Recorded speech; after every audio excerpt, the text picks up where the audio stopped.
Hello friends, welcome to YouTube channel डूज academy. I am Amit Kumar Sami. I hope you are healthy. आज हम start करेंगे EMRS का general paper का प्रैक्टिस सेट फिफ्थ। ये हमारा लास्ट प्रैक्टिस सेट होने वाला, ध्यान रखना और इसको अंत तक जरूर देखना। बहुत मेहनत करके बनाया ये, ठीक है। और आपके लिए एंड तक एक बार जाने से पहले जरूर चेक करके जाइएगा इसका पूरा, ठीक है। इसमें हम कवर करेंगे English, Hindi, general awareness, reasoning, teaching aptitude, ICT और एनसीएफ और एनईपी के भी क्वेश्चंस करेंगे हम, ठीक है। इसमें जो थर्ड लैंग्वेज आती है आपकी, उसको मैं करा नहीं पाऊंगा, उसके लिए माफ़ी चाहता हूँ। जो 10 क्वेश्चंस आएंगे, बाकी इंग्लिश हिंदी आएगा तो आप इसी में कवर हो जाएगा, ठीक है। अगर आपको वीडियो अच्छी लगे तो प्लीज़ वीडियो को लाइक कीजिएगा, शेयर कीजिएगा, चैनल को सब्सक्राइब कीजिएगा। आप अपने सोशल मीडिया हैंडल पर ज्वाइन कर सकते हैं, इंस्टाग्राम पर, फेसबुक पर, टेलीग्राम चैनल पर भी। इस पीपीटी को मैं पीडीएफ की फॉर्म में अपने टेलीग्राम चैनल पर अपलोड कर दूंगा। आप चाहें तो वहां से डाउनलोड कर सकते हैं, लिंक आपको डिस्क्रिप्शन बॉक्स में मिल जाएगा। क्वेश्चन नंबर फर्स्ट पर आते हैं। क्वेश्चन नंबर फर्स्ट है इंग्लिश का। वो कह रहा है select the most appropriate option to substitute the underline segment. अगर इसमें कोई भी, ठीक है, ये जो आपका सेंटेंस है, अगर ये अंडरलाइन जो सेगमेंट है इसमें कोई भी दिक्कत है तो आपके पास इनमें से जो सब्स्टिट्यूट है आप बता दीजिए कौन सा है, और अगर नहीं है तो नो सब्स्टिट्यूशन आप लगा सकते हैं। बताइए कौन सा है, सही है या ये सेंटेंस बताइए। ए, बी, सी या डी, कौन सा होगा? जल्दी बताइए, पढ़ लीजिए खुद। देख लिया, देख लिया। देखिए अब मैं बता देता हूँ। देख, क्योंकि यहाँ पर दो क्लॉजेज हैं, अब दो अपोजिट क्लॉजेज हैं, ठीक है। Even if he has an honest man he has been accused of theft, ठीक है। जब भी दो अपोजिट क्लॉजेज होते हैं तो उसके साथ ऑल दो का यूज किया जाता है, ध्यान रखिएगा। जब भी दो अपोजिट क्लॉजेज होते हैं उनके साथ ऑल दो का यूज किया जाएगा, तो यहाँ पर इसका सब्स्टिट्यूट जो होगा वो एक होगा, ए, ठीक है।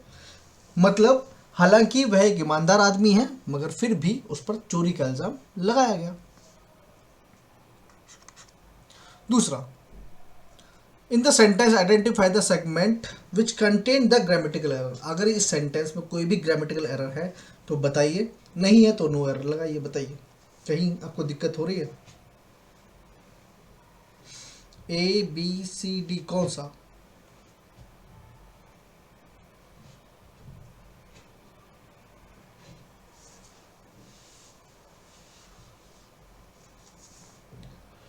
पता पड़ा?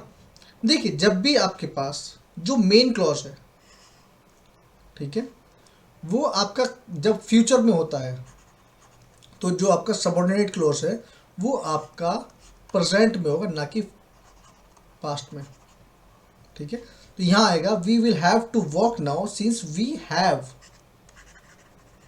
Meet the bus. तो यहां पर क्या, सिंस वी हैड, ये ऑप्शन आपका गलत है।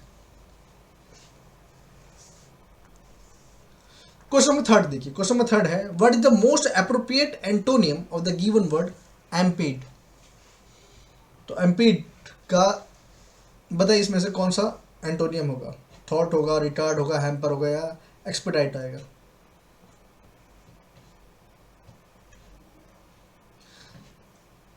बताइए। देखिए, जो एम्पीड होता है इसका मतलब होता है बाधा डालना या रोकना, ठीक है, बाधा डालना या रोकना। उसका जो आपका एंटोनियम होगा वो होगा एक्सपेडाइट। ये होता है शीघ्र भेजना, शीघ्र भेजना, ठीक है। जो थॉट होता है इसका मतलब होता है बिगाड़ना। रिटार्ड का मतलब क्या होता है? धीमा होना, ये तो आपको पता ही होगा। और हैम्पर क्या होता है? हैम्पर होता है तंग करना, ठीक। तो जो एम्पीड होगा इसका जो सही करेक्ट ऑप्शन होगा वो होगा ऑप्शन डी।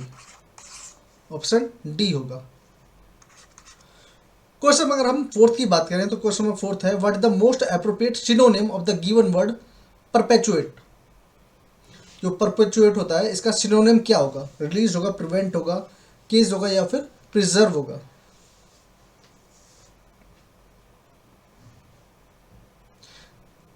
देखिए, जो परपेचुएट होता है इसका मतलब होता है यादगार, ठीक है, यादगार या फिर स्थिर रखना। तो परपेचुएट का जो सिनोनिम होगा वो होगा प्रिजर्व। आपको देखते ही पता पड़ रहा होगा अब तो, ठीक है। तो इसका करेक्ट जो ऑप्शन होगा वो ऑप्शन डी होगा। ये मैं इसलिए लगा रहा हूँ ताकि आप जब दोबारा वीडियो देखें तो आप देख सकते हैं आराम से, कोई दिक्कत नहीं आएगी इसमें। पीडीएफ डाउनलोड करके आप देख सकते हैं इसको। क्वेश्चन नंबर 5 देखिए, select the most appropriate meaning of the given idiom जो है लेट इन द डे। तो लेट इन द डे का जो करेक्ट ऑप्शन होगा वो कौन सा होगा? इसका meaning too old to work, too ripe to eat, too dark to see anything, या too delay to be anything. जो करेक्ट आंसर होगा वो होगा option D, too delay to be of any use, ठीक है, to be use of any use, ठीक है। Correct option होगा ऑप्शन डी। क्वेश्चन नंबर 6 की बात करें, ये है the strain of all the difficulties, ठीक है, vaccinations and anxieties are more than he could beat. इसमें से बताइए कोई एरर है या नहीं है?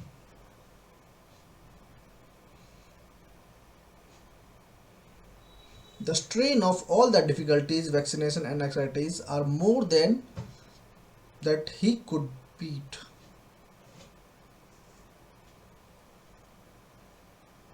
कुछ दिखा? देखिए, क्योंकि यहां पर जो स्ट्रेन है, ठीक है, स्ट्रेन कैसा है?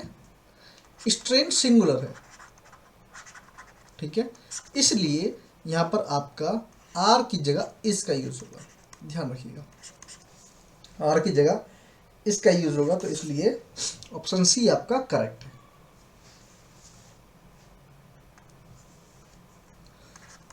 क्वेश्चन नंबर 7 की बात करें, ये है in the sentence identify the segment which contain the grammatical error, ठीक है। If there is no error select no error, वो तो है ही। देखिए क्वेश्चन नंबर 7 क्या है? Either of two supervisors were suppose to be present at the site.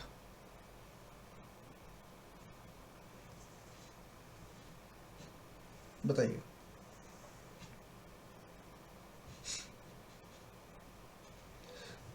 कोई है इसका? कुछ भी गलती लग रही है आपको?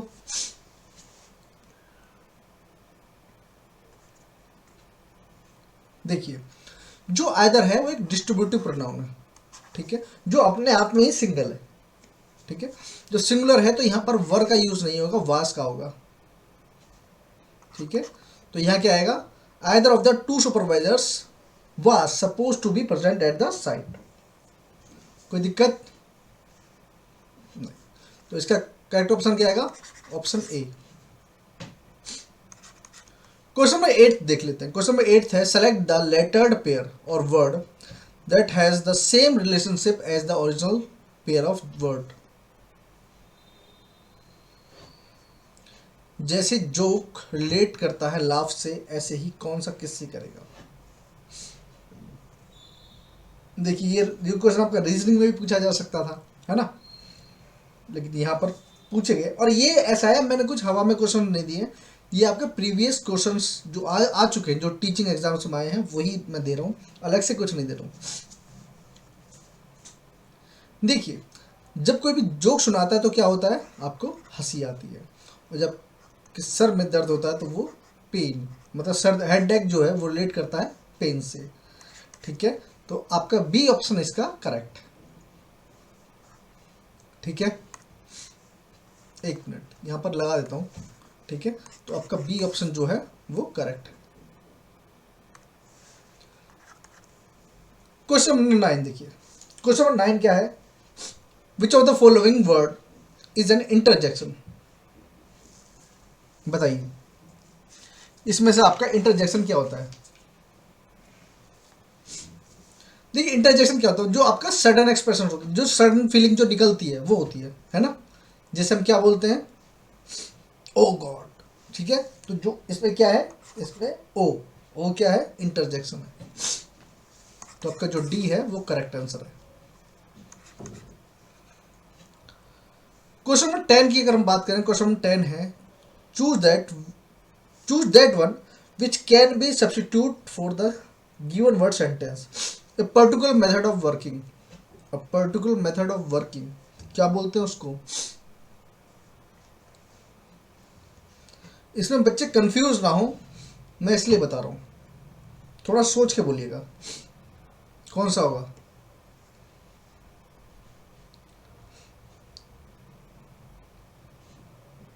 देखिए ए और जो डी है लगभग लगभग एक जैसे शो हो रहे होंगे, लेकिन जिसका जो इसका करेक्ट आंसर है वो है मोडस ऑपरेंडी। ठीक है, मोडस ऑपरेंडी। ठीक है, ये आपका डी ऑप्शन एकदम करेक्ट है, ये एक जैसे शो हो रहे होंगे। देखिए जैसे आपको पता है मैं रेगुलर वीडियोस अपलोड कर रहा था अब तक। ठीक है, आपका जीएस की रेगुलर वीडियोस अपलोड हो चुकी हैं, कंप्लीट हो चुका है। आपका करंट अफेयर की मैंने एक मैराथन डाली है जो एजुकेशन बेस्ड पर है।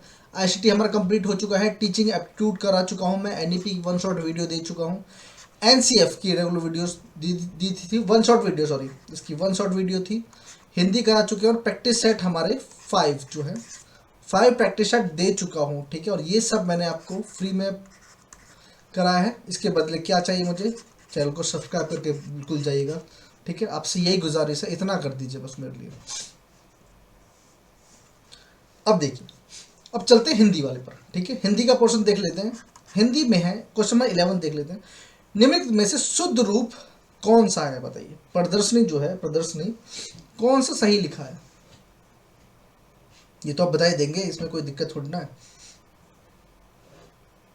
कौन सा सही है, हाँ बिल्कुल ठीक, ये आपका जो ऑप्शन बी है प्रदर्शनी। ठीक है, प्रदर्शनी नहीं होता है, प्रदर्शनी होता है, तो ऑप्शन बी जो है वो आपका एकदम करेक्ट है। क्वेश्चन नंबर 12 देखिए, क्वेश्चन नंबर 12 क्या कहता है। क्वेश्चन नंबर 12 कहता है कि अव्यय कौन सा है बताइए, इनमें से अव्यय कौन सा है। और अव्यय क्या होते हैं, जिनके ऊपर लिंग वचन काल किसी का भी कोई भी प्रभाव नहीं होता है, उसमें कोई परिवर्तन नहीं होता, वो अव्यय होता है। और इसमें कौन से होंगे, इसमें कौन सा है, वो है और। जैसे अव्यय कौन से होते हैं, जैसे कहाँ है, और है, अभी है, जब है, भी है आदि। ठीक है, ये सब क्या होते हैं, ये अव्यय होते हैं। तो इसमें जो ऑप्शन डी है वो आपका करेक्ट है। नेक्स्ट देखिए, क्वेश्चन नंबर 13 देखिए, शब्द दूध का पर्यायवाची शब्द कौन सा है बताइए, कौन सा होगा। तो इसका ऑप्शन है, करेक्ट ऑप्शन कौन सा है, वो है ए। ठीक है, जो दूध का है उसका क्या क्या पर्यायवाची होते हैं भाई, दुग्ध होता है, दुग्ध होता है ना, पेय होता है, क्षीर होता है, अमृत भी बोलते हैं, और आपका स्तन्य भी बोलते हैं। तो जो ऑप्शन ए है वो आपका करेक्ट है।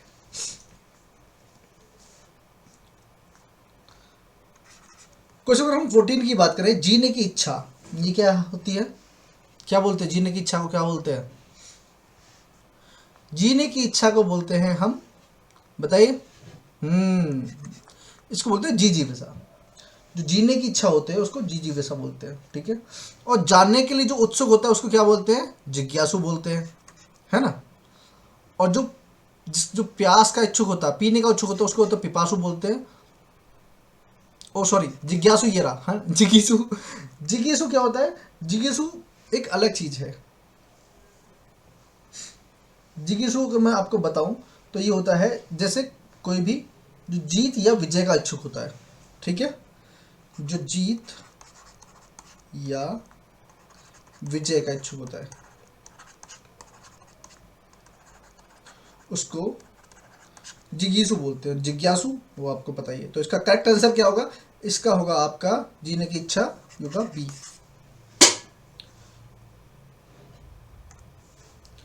क्वेश्चन नंबर 15 देख लेते हैं। क्वेश्चन नंबर 15 क्या है, ये है अन्वीक्षा का संधि विच्छेद बताइए।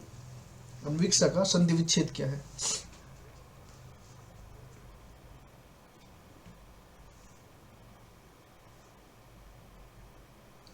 ये है आपका, बिल्कुल ठीक बोल रहे हो, ये है आपका अनुइक्षा।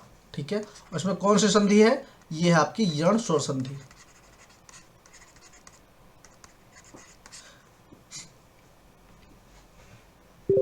ठीक, उसके बाद देखिए क्वेश्चन नंबर 16 देखिए। क्वेश्चन नंबर 16 क्या है, क्वेश्चन नंबर 16 है निम्नलिखित में से कौन सा समास भगवान श्री कृष्ण को संबोधित करने हेतु प्रयुक्त नहीं किया जाता है? जो प्रयुक्त नहीं किया जाता, कौन सा नहीं किया जाता बताइए? पीताम्बर, कंजलोचन, त्रिलोचन या घनश्याम, कौन सा नहीं किया जाता? आप सब बता सकते हैं, ये तो बहुत आसान है। क्योंकि इस देखिए जो त्रिलोचन है वो कौन है, किसके लिए यूज किया जाता है? भगवान शिव के लिए किया जाता है। कंजलोचन का मतलब क्या होता है? कमल की तरह जिसके लोचन है, कंजलोचन, ठीक है, ये भी किया जाता है श्री कृष्ण को। पीताम्बर जो पीले वस्त्र धारण करता है, घनश्याम जो घन की तरह श्याम हो, वो भी, ठीक है। तो इसका करेक्ट आंसर क्या होगा? ऑप्शन सी, और इसका भी ऑप्शन सी है ना। क्वेश्चन नंबर 17 की बात करिए, वैमनस्य का विलोम शब्द क्या होगा? वैमनस्य,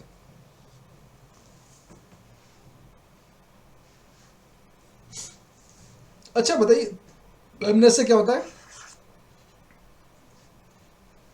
वैमनस्य होता है जब उदास हो या द्वेष भावना हो, ठीक है, कोई भी उदास हो या फिर द्वेष भावना हो किसी के अंदर, ठीक है, ये होता है।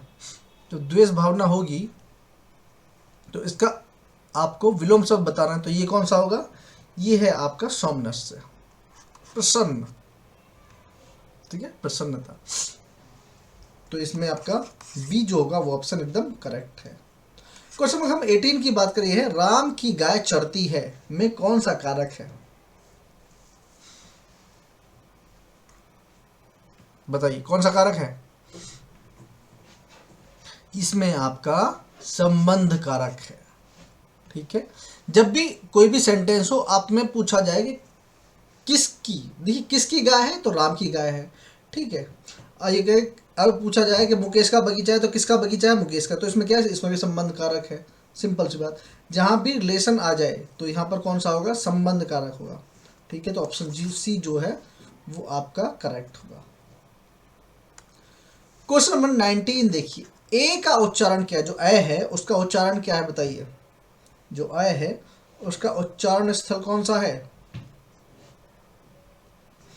इसका उच्चारण स्थान है कंठ तालव्य, डी आपका ऑप्शन एकदम करेक्ट। क्वेश्चन नंबर 20 की बात करें, ये है जो धरती फोड़ कर जन्मता है जो धरती फोड़ कर जन्मता है वो कौन सा है? क्या लगता है आपको कौन सा आंसर सही है? ये है आपका उद्भिज। क्या है? उद्भिज बोलते हैं जो धरती फोड़ कर निकलता है, ठीक। यहां पर आपका हिंदी जो पोर्शन है वो भी कंप्लीट होता है। अब चलते हैं जनरल अवेयरनेस के ऊपर। जनरल अवेयरनेस में क्वेश्चन नंबर 21 जो है वो क्या है? ये है the right of constitutional remedies, ठीक है, संवैधानिक उपचारों का अधिकार के तहत। ये किसके तहत आता है? ये किसके तहत आता है बताइए? तो बता देंगे, बहुत ईजी है। ये आता है आपका फंडामेंटल राइट्स के तहत। किसके तहत आता है? फंडामेंटल राइट के तहत आता है।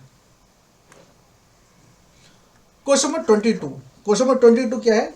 The major part of the earth crust is mainly formed from, किससे बनी है? जो जो आपका अर्थ क्रस्ट है वो किससे बनी होती है? देखिए ये आपने खूब देखा होगा, है ना, ये बना होता है। ये क्या होती है? कोर होती है। ये होती है मेंटल, और ये क्या होते हैं? आउटर मोस्ट लेयर क्या होती है? क्रस्ट। ये तो होती है ना। तो इसमें क्या होता है? इसमें होता है, इसको बोलते हैं सियाल, इसको क्या बोलते हैं? सीमा, है ना। और इसको क्या बोलते हैं? निफे। तो जो क्रस्ट होती है उसमें क्या होता है? उसमें होता है आपका सिलिकॉन और एल्युमिनियम, ठीक है, सिलिका एल्युमिनियम जो होता है, तो ये होता है। तो इसका तो आपका करेक्ट आंसर तो हो गया ऑप्शन डी। तो यहाँ पर तो इसका जो डी हो गया वो ऑप्शन तो हो गया, उसको अलग हटाइए। लेकिन अगर आपसे क्रस्ट में पूछा जाए तो सिलिकॉन और एल्युमिनियम होता है। जो बीच का है, जो मेंटल होती है, उसमें क्या होता है? सिलिकॉन और मैग्नीशियम होता है। और जो जो आपके अंदर जो इनर मोस्ट लेयर होती है, ठीक है, जो कोर होती है, उसमें क्या होता है? उसमें निकल और आयरन होता है। निकल और आयरन होता है ना। इसीलिए बोलते हैं इसको सियाल, सीमा और निफे, है ना। आप ऐसे बहुतों को पता भी होगा। क्वेश्चन नंबर 23 क्या है? क्वेश्चन नंबर 23 है, ठीक है, which of the following is a, ठीक है, खरीफ क्रॉप। इसमें से खरीफ क्रॉप कौन सी है बताइए। देखिए सबसे पहले बात समझ लीजिए, जो खरीफ क्रॉप है ये जून, ठीक है, जून जुलाई में तो आपकी बोई जाती है और अक्टूबर और नवंबर में के बीच काट दी जाती है, ठीक है। इसमें बोई जाती है और ये इसमें काट दी जाती है। और इसमें कौन कौन सी फसलें होती हैं? चावल भी बोया जाता है, मक्का भी बोई जाती है, रागी, बाजरा, मूंगफली और कपास, ठीक है। तो आपका जो कपास है वो आपका करेक्ट है। लेकिन आपको पता पड़ गया खरीफ कब से कब तक की है, तो ये जून जुलाई में बोई जाती है, अक्टूबर नवंबर में काट दी जाती है। जैसे चावल, मक्का, बाजरा, मूंगफली, रागी, कपास, ठीक है, ये सब होती है खरीफ फसल। अब आगे चलते हैं। क्वेश्चन नंबर 24, क्वेश्चन नंबर 24 है, वर्ल्ड एनवायरनमेंट डे जो है वो कब सेलिब्रेट किया जाता है, किस दिन को? वर्ल्ड एनवायरनमेंट डे ये कब मनाया जाता है? ये मनाया जाता है आपका 5 जून को, 5 जून को। और कब से मनाया जा रहा है? 1974 से मनाया जा रहा है। वर्ल्ड एनवायरनमेंट डे 1974 से मनाया जा रहा है। और कब मनाया जाता है? 5 जून को मनाया जाता है, ठीक है। तो जो आपका ऑप्शन ए है वो आपका करेक्ट है। क्वेश्चन नंबर 25 की अगर हम बात करें है, which state pass the right to health bill first. सबसे पहले स्वास्थ्य का अधिकार विधेयक सबसे पहले किस राज्य में पारित किया? तो किसने किया है? ये किया है राजस्थान की सरकार ने, राजस्थान की सरकार ने। और आपको पता है कि यहाँ के न्यू सीएम जो बनने वाले हैं वो कौन बनने वाले हैं? ये बनने वाले हैं भजन लाल शर्मा। नाम अनाउंस हो गया ना, भजन लाल शर्मा न्यू सीएम राजस्थान के। क्वेश्चन नंबर 26 ये है, who has recently become the new chairman of the central board of direct taxes and custom, CBIC. जो सीबीआईसी है उनके नए चेयरपर्सन जो हैं, ठीक है, चेयरपर्सन इसलिए क्योंकि फीमेल भी हो सकती थी भाई, ऐसा थोड़ी ना है। तो वो कौन है, वो कौन बने हैं बताइए जल्दी, पता है किसी को तो बताइए जल्दी, कौन बने हैं? वो बने हैं आपके संजय कुमार अग्रवाल। कौन बने हैं? संजय कुमार अग्रवाल बने हैं। अगर हम क्वेश्चन 27 की बात करें, ये है Dhara, an ode to Indian knowledge system is an initiative of which union ministry. जो धारा है वो किस यूनियन मिनिस्ट्री के थ्रू लॉन्च किया गया है बताइए। जो इनिशिएटिव लिया गया वो किसके थ्रू लिया गया है? ये लिया गया है आपका मिनिस्ट्री ऑफ कल्चर के थ्रू लिया गया, ध्यान रखना। मिनिस्ट्री ऑफ एजुकेशन के थ्रू नहीं, मिनिस्ट्री ऑफ कल्चर के थ्रू लिया गया इनिशिएटिव। क्वेश्चन नंबर 28 की अगर हम बात करें, ये क्या है? India first vertical university campus है, फर्स्ट वर्टिकल यूनिवर्सिटी जो कैंपस है, is set to be set up in which of the following place. कहां पर स्थापित किया गया है? और बहुत इंपॉर्टेंट है ये क्वेश्चन भी, और ये काफ़ी चीज़ें आपको पता है इससे रिलेटेड। जो नाम है काफ़ी सुना होगा आपने, काफ़ी महत्वपूर्ण नाम है। ये आपका मुंबई थाने वाला, ठीक है। यहाँ पर ये जो कैंपस है ये स्थापित किया गया है। जो मैंने जब ये क्वेश्चन कराया था तो आपकी इसकी पिक्चर भी दिखाई थी। क्वेश्चन नंबर 29 है, द ऑथर ऑफ हितोपदेश। जब ये मैंने क्वेश्चन कराया था तो इसका जो कवर पेज है ये मैंने आपको दिखाया था, हितोपदेश किसने लिखी थी? ये कौन है हितोपदेश के लेखक? ये है आपके नारायण पंडित। कौन है? नारायण पंडित। ऑप्शन सी जो है आपका करेक्ट है।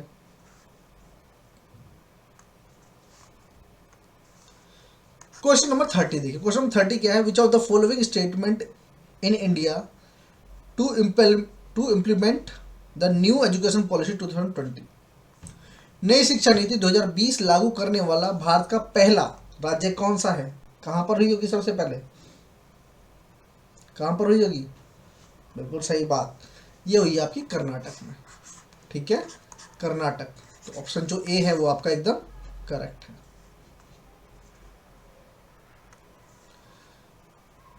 यहाँ पर आपका जीए जो है जनरल अवेयरनेस वो भी आपका कंप्लीट हो गया। अब चलते हैं रीजनिंग पर। रीजनिंग में मैं थोड़ा कम टाइम दूंगा आपको, क्योंकि जिनको आता है बहुत अच्छी बात है, पॉज करके आप देख सकते हो, लेकिन जिनको नहीं आता वो अपना देख लीजिएगा, ठीक है।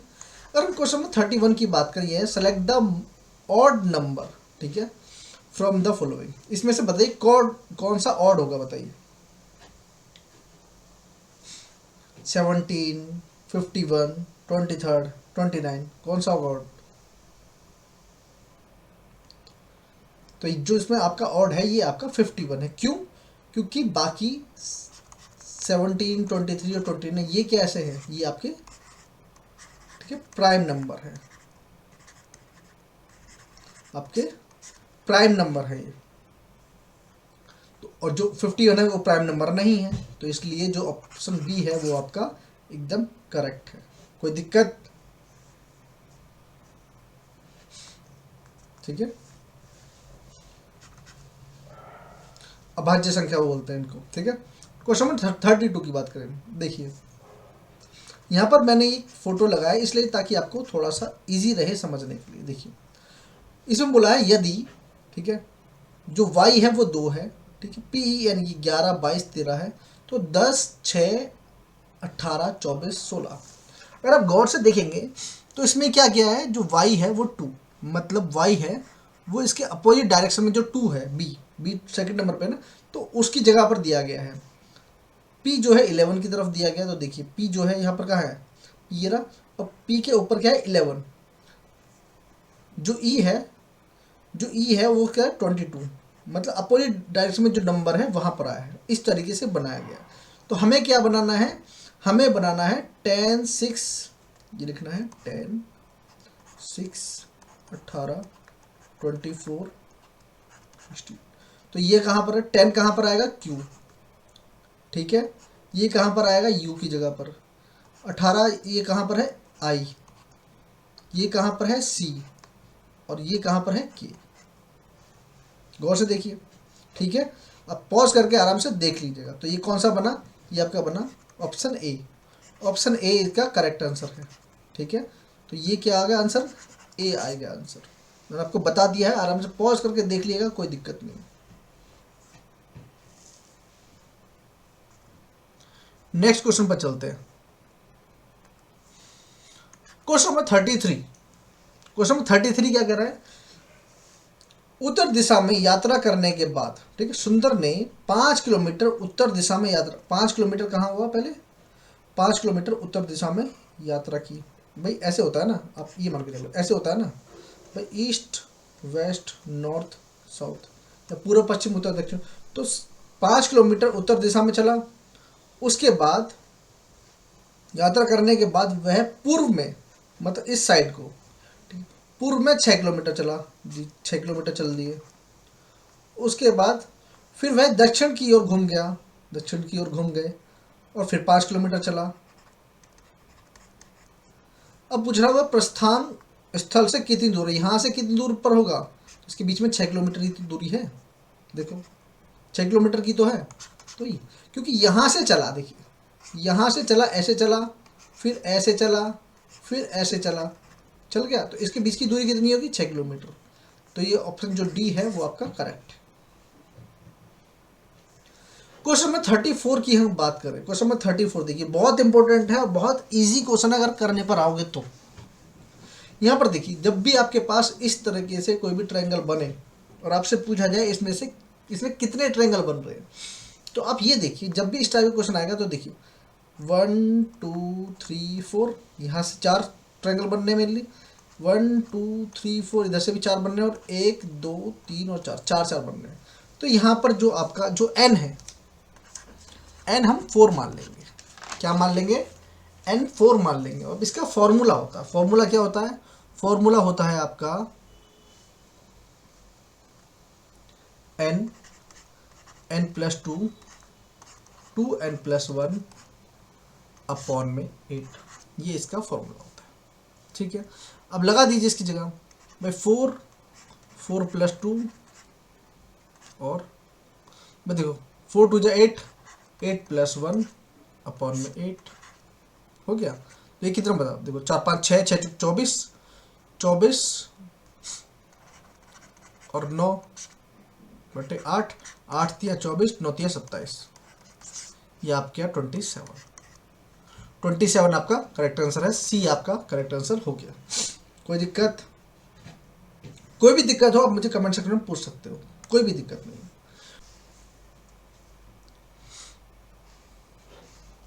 क्वेश्चन नंबर 35 देखते हैं। क्वेश्चन नंबर 35 है, in a team there is a man and his wife and his 3 sons and each sons has 3 his wives and 3 children. मतलब देखिए यहाँ पर एक पति है और पत्नी है, ठीक है, पति पत्नी है, उनके 3 बच्चे हैं, 3 बेटे हैं, उनकी 3 पत्नियां हैं और उनके फिर 3 बच्चे हैं। समझ में आ गया? अब देखिए तो हम इसको करेंगे कैसे, पूरे बता रहे हैं पूरे में कितने हैं। तो ये देखिए, तो एक तो पति पत्नी 2 हो गए, 2 मेंबर तो ये हो गए, प्लस यहाँ पर 3 और 3, 3 और 3, ठीक है, कपल हो गया 2 का, और 3 पेयर है भाई, एक पेयर हो गया तो ये कपल है, प्लस 3 बच्चे हैं, 3 इंटू 3, तो ये कितना हुआ 2 प्लस 6 प्लस 9, तो ये कितना हो गया 9 6 15 और 2 17। ठीक, क्वेश्चन नंबर 35 का आंसर आएगा ए। कोई दिक्कत? नेक्स्ट कह रहा है, जे आर से कहता है कि वह लड़का जो क्रिकेट खेल रहा है वो मेरे, ये कह रहा है वो मेरे पिता, ठीक है, वो मेरे पिता की पत्नी की बेटी, जी कह रहा है ना, कि पत्नी की बेटी का सबसे छोटा भाई है। तो जब बेटी का भाई है सबसे छोटा, तो जे का भी क्या बनना, जब ये दोनों भाई बहन हो गए तो ये क्या हो गया, ये भी भाई हो गया, तो आंसर क्या आएगा, ये आएगा ऑप्शन ए, ब्रदर। ब्रदर आएगा। कोई दिक्कत नहीं? दिक्कत। क्वेश्चन नंबर 37 देखिए, क्वेश्चन नंबर 37 है कि जो डायग्राम है इसमें क्या है, डायग्राम रेक्टेंगल जो है रिप्रेजेंट मैन, जो ये आपका रेक्टेंगल है ये क्या किसको रिप्रेजेंट कर रहा है, ये मैन को रिप्रेजेंट कर रहा है। जो सर्कल है ये किसका रिप्रेजेंट कर रहा है, ये रिप्रेजेंट कर रहा है अर्बन को, ठीक है, अर्बन को। एंड स्क्वायर रिप्रेजेंट एजुकेटेड, ठीक है, यहाँ पर देखिए एजुकेटेड लिखा है लेकिन यहाँ पर नहीं लिखा है, तो यहाँ पर प्रिंट हो गया। स्क्वायर रिप्रेजेंट कर रहा है एजुकेटेड को, CAT एजुकेटेड को, तो ये कर रहा है एजुकेटेड को,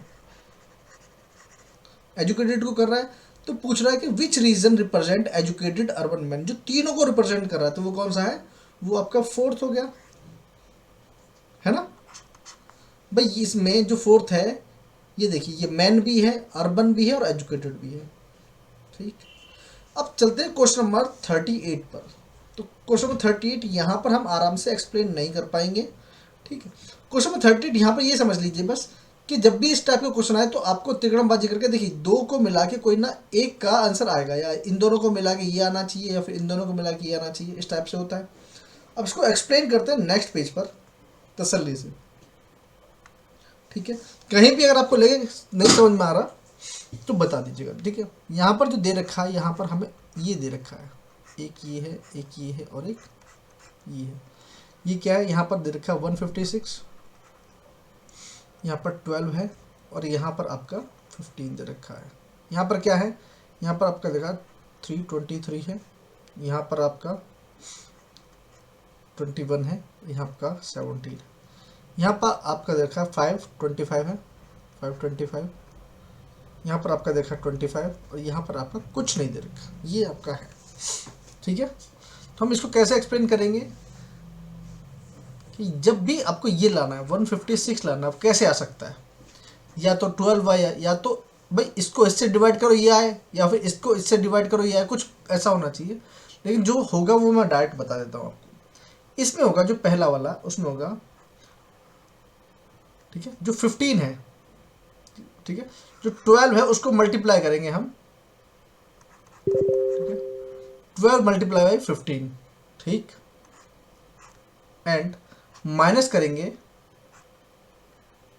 12 into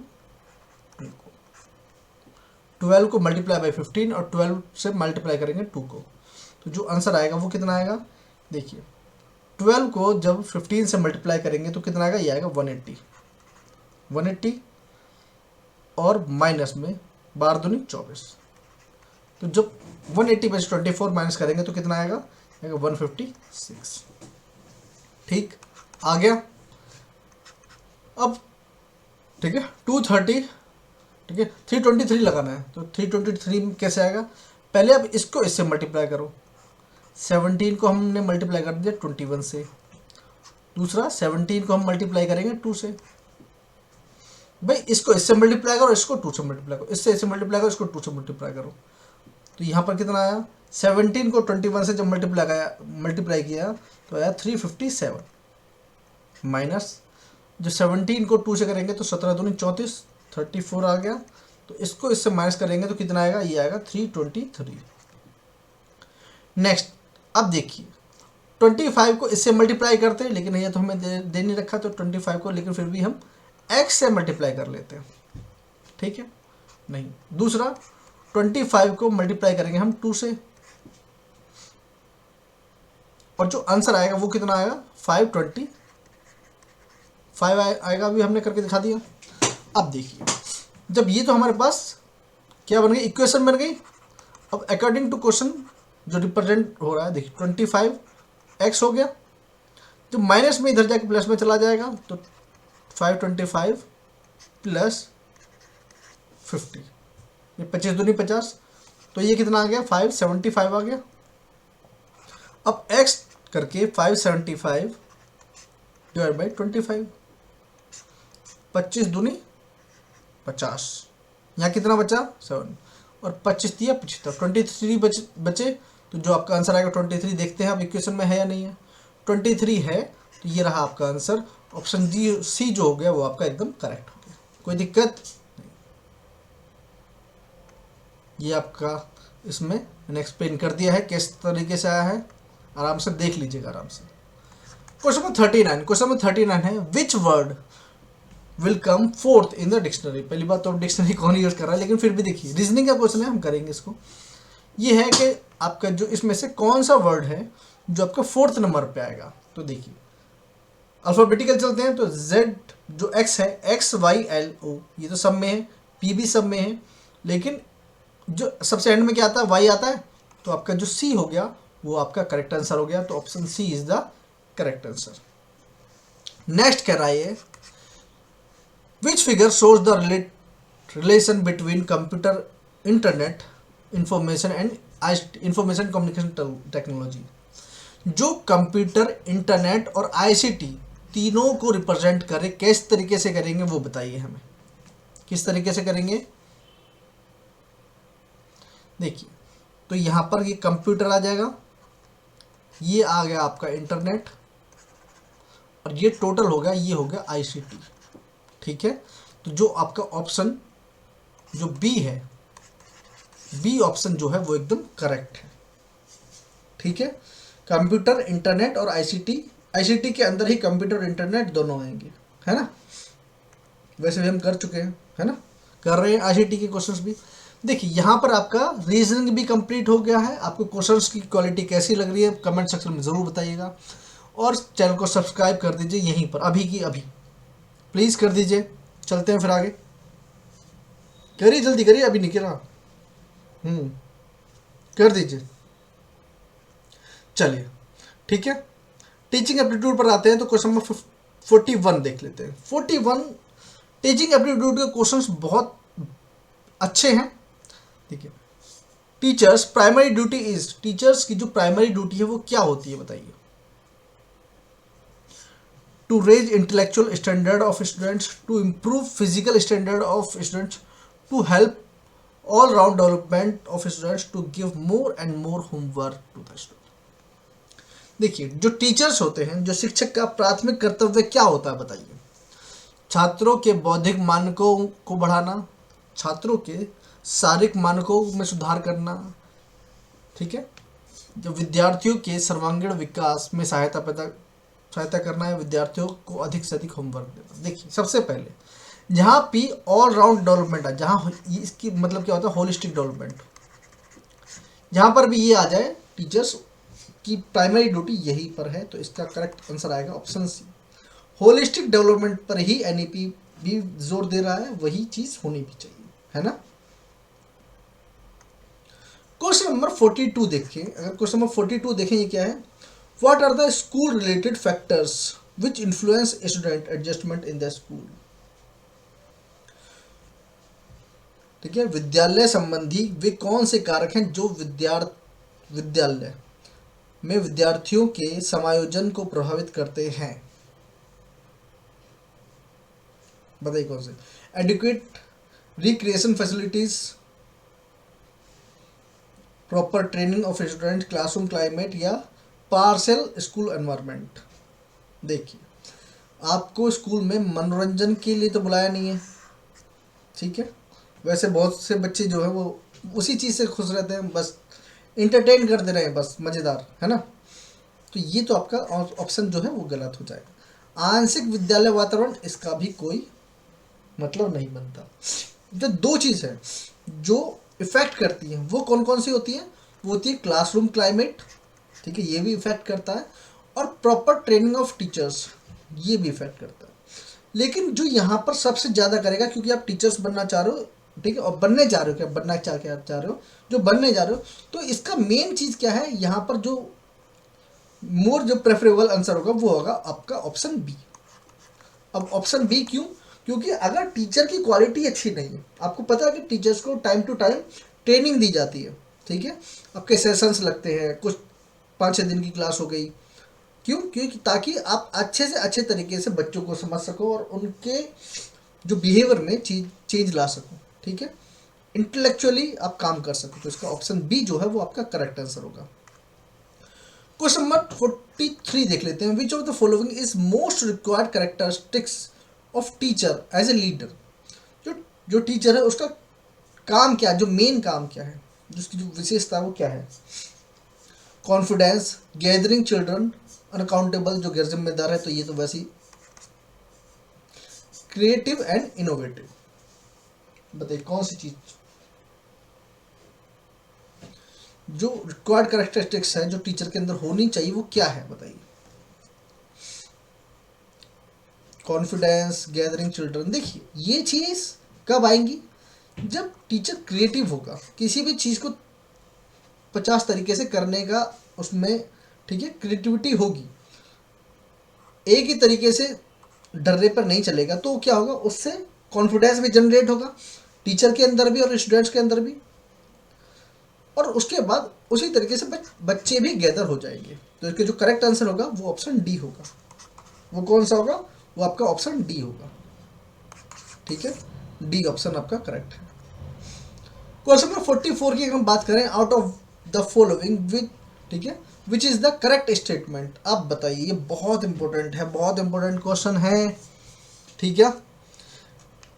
teaching is dependent process, teaching is independent process, product of teaching must be learning, and learning is dependent upon teaching. बताइए कौन सा इसमें से करेक्ट स्टेटमेंट है।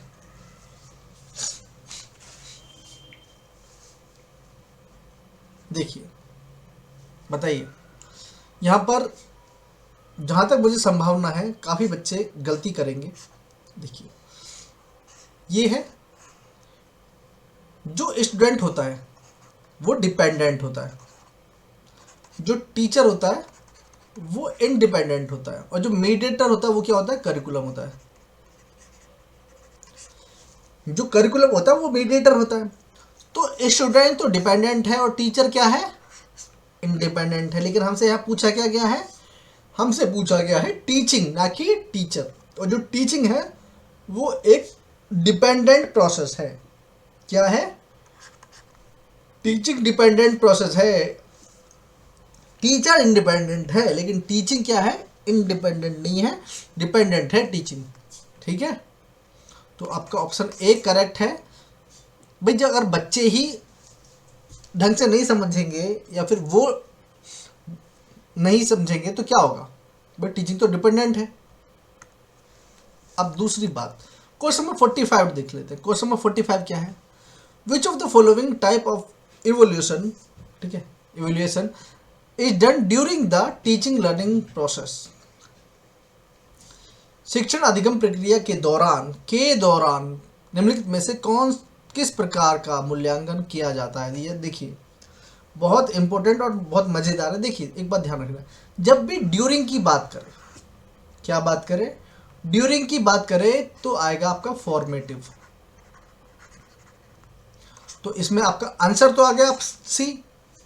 लेकिन जब भी आपका एंड में पूछे, end of teaching learning process, तो उसमें क्या आएगा, उसमें आएगा ऑप्शन ए सबमिटिव, एंड में आएगा, ठीक है, और ये आएगा ड्यूरिंग में। ध्यान रखना, ड्यूरिंग में आएगा फॉर्मेटिव और एंड में आएगा आपका सबमिटिव। चलें आगे, क्वेश्चन नंबर 46 की बात करें। क्वेश्चन नंबर 46 क्या कर रहा है, direct instruction of A teaching style is in which teacher and students are actively engaged, teacher is actively engaged, students are actively engaged, या neither teacher nor students are actively engaged। बताइए, इसमें भी आप confuse हो सकते हो, ज़्यादा संभावना ये, बताइए फटाफट क्या होगा, जल्दी बताइए।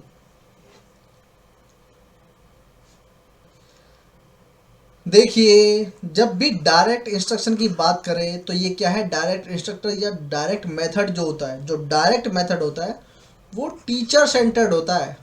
ध्यान रखना, टीचर सेंटर्ड होता है डायरेक्ट मेथड। अगर जो टीचर समझाएगा वही आप समझोगे, ठीक है। इसलिए इंग्लिश की क्लास में आपका इंग्लिश पढ़ाई जाती है, हिंदी क्लास में हिंदी पढ़ाई जाती है। ये नहीं कि बच्चों का मन कर रहा है हिंदी पढ़ने का तो नहीं जी सर जी, हम इस वक्त हमारा मन कर रहा है हिंदी पढ़ने का, नहीं, ठीक है। तो ये क्या है, ये टीचर इज एक्टिवली एंगेज्ड आएगा इसका आंसर। इसमें क्या आएगा, इसमें आएगा टीचर इज एक्टिवली एंगेज्ड, इसलिए ऑप्शन बी आपका करेक्ट होगा। जिन्होंने भी ए लगाया है वो गलत हैं, ठीक है, वो अपने आप को ठीक कर लीजिए। क्वेश्चन नंबर 47 की बात करें, ये है teaching learner at varying level. ध्यान रखना, at varying level or difficulty based on the ability of individual learner is known as. व्यक्तिगत शिक्षार्थी की क्षमता के आधार पर कठिनाइयों के विभिन्न स्तरों पर शिक्षार्थियों को पढ़ाना के रूप में जाना जाता है। देखिए जहां भी वेरिंग लेवल की बात करें, ठीक है, विभिन्न स्तरों पर, यहाँ पर भी विभिन्न स्तरों की बात करें, वहां पर डिफरेंशिएटेड इंस्ट्रक्शन की बात होगी, ध्यान रखना, ठीक है। जहाँ पर भी एक की बात करें तो भाई सेलेक्टिव लेवल की पर बात करेंगे तो हम सेलेक्टिव इंस्ट्रक्शन देंगे, लेकिन यहाँ पर वेरिंग लेवल की बात करेंगे तो हम क्या करेंगे, डिफरेंशिएटिव इंस्ट्रक्शन की ही बात करेंगे। तो आपका ऑप्शन डी जो होगा वो एकदम करेक्ट होगा। कोई दिक्कत नहीं, दिक्कत भाई जो सब्सक्राइब नहीं कर रहे हैं प्लीज़ सब्सक्राइब कर दीजिए। मैं बार बार इसलिए बोल रहा हूँ क्योंकि लास्ट क्लास है मेरी, ठीक है, थोड़ा सा मुझे सपोर्ट मिल जाएगा आपकी तरफ से, तो ठीक है। देखिए क्वेश्चन नंबर 48 है, presenting disconnected chunks of knowledge would. बहुत इंपॉर्टेंट क्वेश्चन है। पहली बात तो देखिए ये क्या कह रहा है कि presenting disconnected chunks of knowledge would. Suppose कीजिए आप क्लास में जाते हैं, आप बच्चों को पढ़ाने के लिए आपने कोई भी टॉपिक उठाया और उसको बेस से नहीं पढ़ाया। सपोज कीजिए एक चैप्टर है चल रहा है, अब और आप उस क्लास में चले गए और आपने पूछा कि चैप्टर कहाँ तक कंप्लीट हो गया, पेज नंबर, ठीक है, पेज नंबर 96 तक कंप्लीट हो गया, तो आपने उसके बाद से पढ़ाना शुरू कर दिया और उस क्लास में उसको पहले उसके बारे में कोई भी क्लास हुई नहीं। तो क्या होगा, जब डिस्कनेक्टेड चंक्स होगा ना, मतलब जिसका बेस नहीं पता बच्चों को, तो उससे क्या होगा, वो make it difficult for the learner to gain conceptual understanding. जब किसी का बेस क्लियर नहीं करोगे तो उनको उसको समझ करने के लिए, उनकी अवधारणा समझने की प्राप्त करने में बहुत भी डिफिकल्टी होगी। तो ये आपका करेक्ट आंसर होगा जब डिस्कनेक्टेड चंक्स की बात करें, ठीक है। पहले किसी भी चीज़ का हम बेस क्लियर करते हैं तभी तो समझाने की कोशिश करते हैं। Question number 49, what is creativity? Creativity क्या है बताइए? क्रिएटिविटी क्या है? क्रिएटिविटी है एबिलिटी टू आइडेंटिफाई और prepare original and divergent solution of, ठीक है, original and divergent solution of problem. मैंने बताया ना, टीचर क्या है? टीचर वो है जो एक ही तरीके को डाइवर्सिफाई करके वो ये समझे कि इसका आंसर सिर्फ जो भी स्टेट में लिखी है कि इसकी क्या क्या पॉसिबिलिटी हो सकती है, क्या क्या इसे समझा जा सकता है। ये कहीं नहीं कि सिर्फ एक तरीके से नहीं सोचा जाएगा इसको। डाइवर्जेंट थिंकिंग हो सकती है, डाइवर्जेंट सॉल्यूशंस हो सकते हैं, ठीक है, ये बात है, वही क्रिएटिविटी है। क्वेश्चन नंबर 1 मिनट, यहाँ पर हमने लिखा है नहीं लिखा? नहीं लिखा है, तो ये आपका ऑप्शन ए जो है आपका करेक्ट है। क्वेश्चन हम 50 की बात करें, क्वेश्चन नंबर 50 क्या है? According to the Vygotsky, why do children speak to themselves? बच्चे स्वयं से क्यों बात करते हैं? ताकि वाइगॉत्स्की के अनुसार बच्चे स्वयं से इसलिए बात करते हैं ताकि बच्चे अपने कार्य की दिशा देने के लिए बोलते हैं, ठीक है। मतलब children use speech to guide their action, वो अपने एक्शंस को गाइड करने के लिए ही अपने आप से बात करते रहते हैं, ध्यान रखना। तो ऑप्शन बी जो है वो आपका करेक्ट आंसर है। यहीं पर आपका क्या हो गया है? यहीं पर आपका टीचिंग एप्टीट्यूड भी कंप्लीट हो चुका है। अब चलते हैं हम आईसीटी के क्वेश्चंस पर। आईसीटी स्टार्ट करते हैं। क्वेश्चन नंबर 51 क्या कहता है? क्वेश्चन नंबर 51 कहता है द ठीक है, the conversation of electronic data, the conversion आएगा द कन्वर्जन ऑफ, ठीक है, electronic data into another form is called.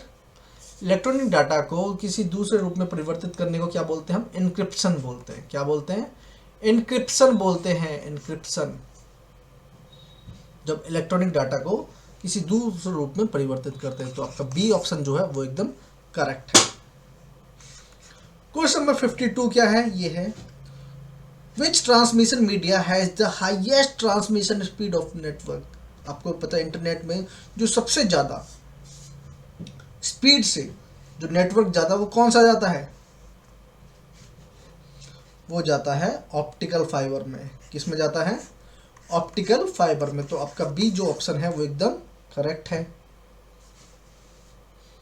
Next पर चलें तो क्वेश्चन नंबर 53 की बात करें। ये है फुल फॉर्म ऑफ ULSIC। ये क्या है? ये है आपकी universal large scale integrated circuit. Universal large scale integrated circuit इसकी फुल फॉर्म है। क्वेश्चन नंबर 54 की अगर हम बात करें, ये है which is the best position of operating the mouse. जब भी आप माउस को ऑपरेट करते हो तो उसकी पोजीशन किधर को होती है? भाई कुछ इस टाइप से तो होता है माउस का जो सिंबल होता है, तो उसकी जो टेल है वो टुवर्ड्स द यूज़र होती है ना। तो ये भी डी और ये भी डी, उसकी टेल जो है वो साइड की टुवर्ड्स द यूज़र होती है। क्वेश्चन नंबर 55 की अगर हम बात करें है a data item which is not broken down into small unit. कोई भी डेटा है जो उसके बाद स्मॉलर यूनिट में नहीं कन्वर्ट किया जा सकता, तो उसको क्या बोलते हैं? उसको हम बोलते हैं एलिमेंट्री डेटा आइटम। क्या बोलते हैं? Elementary data item. उसके बाद देखिए क्वेश्चन नंबर हम 56 की अगर हम बात करें, क्वेश्चन नंबर 56 क्या कहता है? ये पूछता है कि what is the concentric circle of floppy disk known as. देखिए आपने देखा होगा जो फ्लॉपी डिस्क होती है या CD वगैरह भी देखेगी तो उसमें बहुत सारे ऐसे सर्कल्स होते हैं, ठीक है, बहुत सारे सर्कल्स होते हैं। अब जो ये सर्कल्स हैं, ये सर्कल्स हैं, इनको क्या बोलते हैं? इनको ट्रैक बोलते हैं, ठीक है। और इसमें इस टाइप से ये फुल होता है मटेरियल, और जो ये पार्ट होता है, देखिए सपोज कीजिए ये मान लीजिए, ठीक है, ये वाला पार्ट ले लेते हैं, तो उसमें जो ये वाला हिस्सा है इसको बोलते हैं सेक्टर। हर क्या बोलते हैं? सेक्टर। तो ये क्या है? ये जो सर्कल है ये तो हो गया ट्रैक, और ये जो है ये पार्ट ये होगा सेक्टर, और उसमें ये जो होता है ये सेगमेंट होता है ना, जिनमें हमारा डेटा सेव होता है। क्वेश्चन नंबर 57, क्वेश्चन नंबर 57 क्या कहता है, how many bytes are there in petabyte computer. देखिए आपको पता है किलोबाइट है ना, मेगाबाइट, गीगाबाइट, टेराबाइट, उसके बाद आता है पेटाबाइट, है ना। तो किलोबाइट में क्या था, 2 दी पावर 10 होते हैं, मेगा में 2 दी पावर 20 होते हैं, फिर 30 होते हैं, फिर 40 हो गए, और ये हो गए 50 हो गए। याद हो गया। तो यहाँ पर कितना आएगा आंसर, 4th आएगा। 4th आपका आंसर सही है, किलो मेगा, ठीक है, गीगा टेरा पेटा। उसके बाद क्वेश्चन नंबर 58 देख लीजिए, ठीक है। A hand held device in optical reader, आपने देखा होगा जब आप शॉप्स वगैरह पे जाते हो तो आपका जो जो भी आइटम लेते हो उसमें स्कैन करते हैं ना, टू टू लाइट सी लाइट जलती है, तो उसको क्या बोलते हैं, उसको क्या बोलते हैं, उसको वेंट बोलते हैं। क्या बोलते हैं, वेंट बोलते हैं। क्या बोलते हैं, वेंट बोलते हैं। हाथ में पकड़ के करते हैं ना स्कैन। क्वेश्चन नंबर 59 की अगर हम बात करें, विच of the following is not a font style. देखिए बोल्ड एक फॉन्ट स्टाइल है, रेगुलर भी है, इटैलिक भी है। सुपर स्क्रिप्ट जो है ये फॉन्ट स्टाइल नहीं है, ये इफेक्ट है। ये क्या है, एक इफेक्ट है, स्टाइल नहीं है, फॉन्ट स्टाइल नहीं है। ये पूछ रहा है what is the smallest and largest font size in a font tool in the formatting tool bar in MS word. ये कितना होता है, 8 to 72, 8 and 72, ठीक है।